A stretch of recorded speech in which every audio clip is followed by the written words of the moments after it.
There was that one place I always thought about, and I just wanted to be there with you. The place that no eye has ever seen, the place that no heart has ever perceived. I had a great feeling. Assalamualaikum warahmatullahi wabarakatuh. Perkenalkan, nama saya Sapira, NIM C22185, kelas Epidemiologi 22. Di sini saya ingin menjelaskan epidemiologi penyakit tidak menular. Adapun pengertian epidemiologi penyakit tidak menular, yang dimana penyakit tidak menular merupakan penyakit yang dikenal juga dengan penyakit kronis, penyakit non-infeksi, non-communicable disease, dan penyakit generatif yang tidak dapat menular dari orang ke orang melalui bentuk apapun. Adapun faktor risiko penyakit tidak menular terbagi menjadi 3. Yang pertama, faktor risiko yang tidak dapat dimodifikasi, yaitu usia, jenis kelamin, dan riwayat keluarga.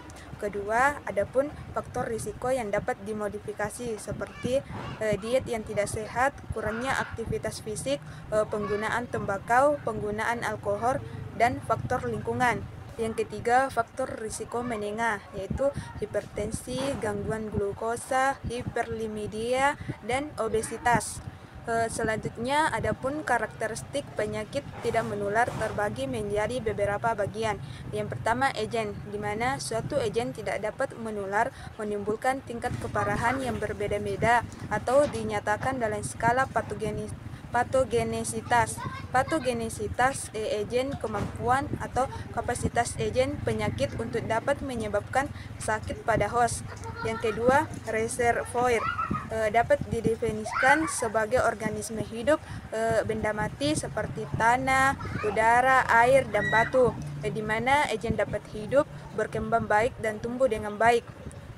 Yang ketiga, relasi atau agen terbagi menjadi 4 bagian. Yang pertama itu fase kontak, merujuk pada tahap di mana seseorang yang sehat berinteraksi dan bersentuhan dengan penyakit.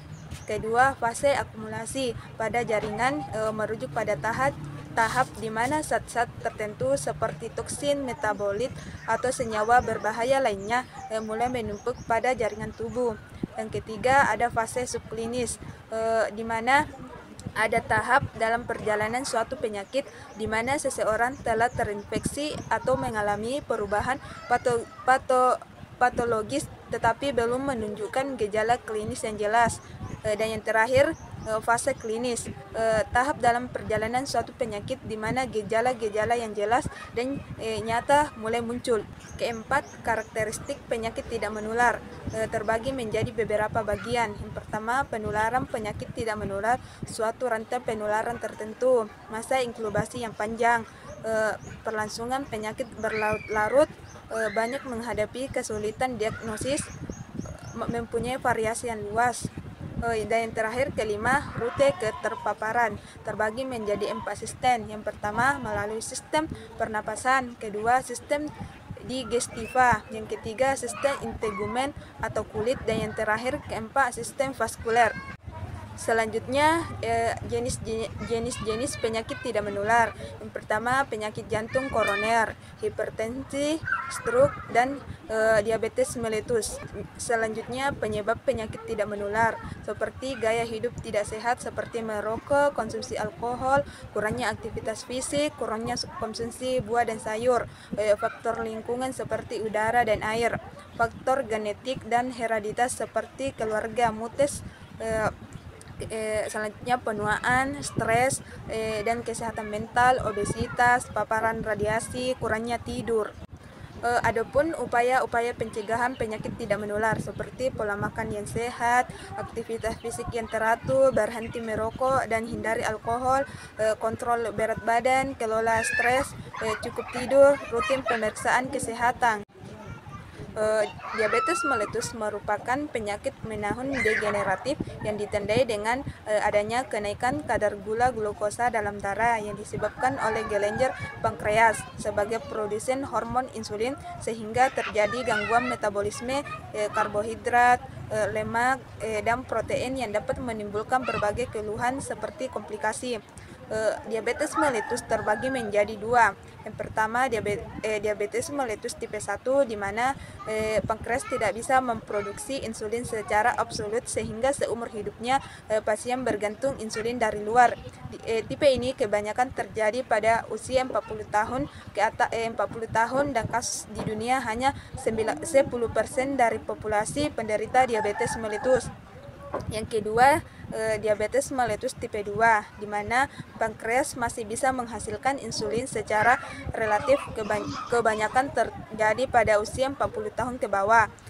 Kasus di dunia 90% dari populasi diabetes mellitus dan sangat dipengaruhi oleh faktor lingkungan yang berimbas pada gaya hidup.